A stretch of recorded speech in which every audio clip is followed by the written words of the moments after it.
कानपुर में यूपी कौन चल रहा है इस वक्त और हमारे साथ डॉक्टर प्रयागराज डॉक्टर के एन त्रिपाठी। मैं असिस्टेंट प्रोफेसर मेडिकल कॉलेज से हूँ, MLN मेडिकल कॉलेज बरूरानी हॉस्पिटल से।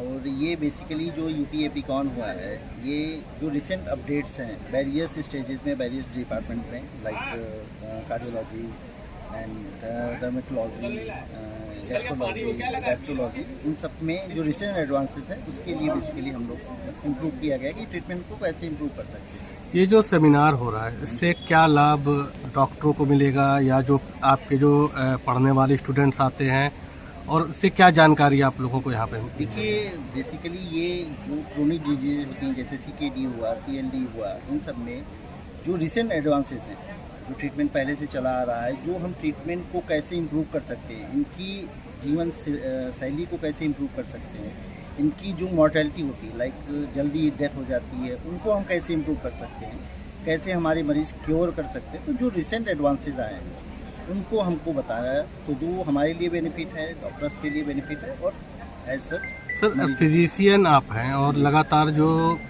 एक खांसी और जुखाम, ये इस वक्त मतलब हर दूसरे महीने में ही लोग परेशान हो रहे हैं, उस पर सर आपका क्या रिसर्च है और क्या मतलब आप क्या कहेंगे इस पर? देखिए, ये बेसिकली जैसे हम लोगों ने एक पैंडेमिक देख चुके हैं, कोविड आया था। कोविड बेसिकली था ही इसीलिए कि वो रेस्पिरेटरी ट्रैक्ट पे ही इन्फेक्ट किया था।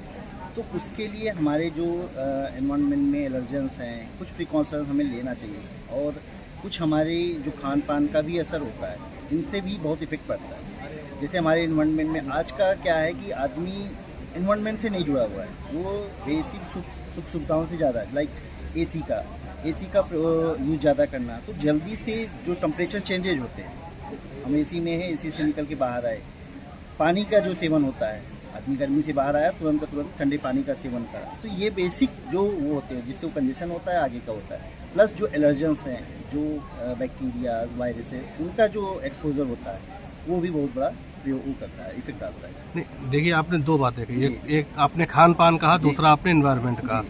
खान पान पे आ जाए तो खान पान तो इस वक्त किस तरह से दूषित हो रहा है, SSI क्या कर रही है इस पे, ये भी आपको जानकारी होगी। दूसरा एनवायरनमेंट, AC हर जगह कंपलसरी हो गया है, तो बचाव कैसे किया जाए? बचाव उसका बेसिकली है, देखिए आज की जो भागदौड़ की ज़िंदगी है हमारी, उसमें आदमी अपने लिए टाइम नहीं निकाल पा रहा है। लाइक छोटी सी चीज़ देखिए, जैसे हमें भूख लगी, हम सुबह का नाश्ता स्किप करते हैं, स्किप करके कहीं भी गए, अपनी ड्यूटी और पे गए, वहाँ पर जो बाहर की चीज़ें हैं, बाहर का इन द सेंस जो होटल से मंगाना है, इन सब चीज़ों से, तो घर का खाना ज़्यादा करें, अपने लिए टाइम निकालें। अपना जो ब्रेकफास्ट है, लंच है और डिनर है, उसको स्पेसिफाई करिए, उस पर स्किप नहीं करना जो मेन होता है। क्योंकि स्ट्रेस, हम अगर खाली पेट काम करते हैं तो ज़्यादा, ये स्टडीज़ भी आ गई हैं कि खाली पेट रहने से जो TB के चांसेज होते हैं, ट्यूबरकुलोसिस जो हमारी कंट्री में बहुत बड़ी हुआ है और डायरेक्ट फेफड़े पे असर डालती है, बाकी के अंगों पे डालती है, लेकिन जो ज़्यादा लाइफ थ्रेटनिंग होता है वो फेफड़ा ही होता है। तो उसका असर होता है। जब तक हमारी बॉडी हेल्दी नहीं रहेगी तब तक हम कैसे लड़ सकते हैं, जो हमें कहते हैं रोग प्रतिरोधक क्षमता, हमारी इम्यूनिटी, वो कैसे मजबूत होगी। तो ये बेसिकली खान पान का ये करना चाहिए, हमारा रूटीन बहुत अच्छा होना चाहिए। सर, एक जैसे कि इस वक्त सूखी खांसी भी बहुत ज़्यादा हो रही है, तो उसके लिए क्या प्रिकॉशन लिया जा सकता है? बेसिकली सूखी खांसी होता क्या है? सूखी खांसी बेसिकली एलर्जेंस के रूप में होती है। खांसी शुरू सूखी से ही होती है। सूखी खांसी होगी, एलर्जेंस अटैक करेंगे, उसके बाद जब एलर्जेंस आएंगे फिर इन्फेक्टिव होता है, तो वो कफ के स्पुटम के रूप में वो आगे बढ़ते हैं। तो इनिशिएट वैसे ही होती है। बेसिकली हमें एलर्जेंस से, जहाँ पर हमारे डस्ट का ज़्यादा वो है, जहाँ पर एनवायरनमेंट का, तो कोविड ने हमें सिखाया है कि कैसे बचना है। हमें मास्क का यूज़ करना चाहिए, प्रॉपर किस जगह पे यूज़ करना चाहिए, कैसे एनवायरनमेंट में है, जो हमारे आसपास के लोग हैं उनको इन्फेक्टिव हैं कि नहीं है, उनसे बचने के लिए हमें करना चाहिए। कभी हम अस्पताल में जाते हैं, किसी से मिलने जाते हैं, तो इन बेसिक जगहों पे हमें प्रिकॉशन लेना चाहिए।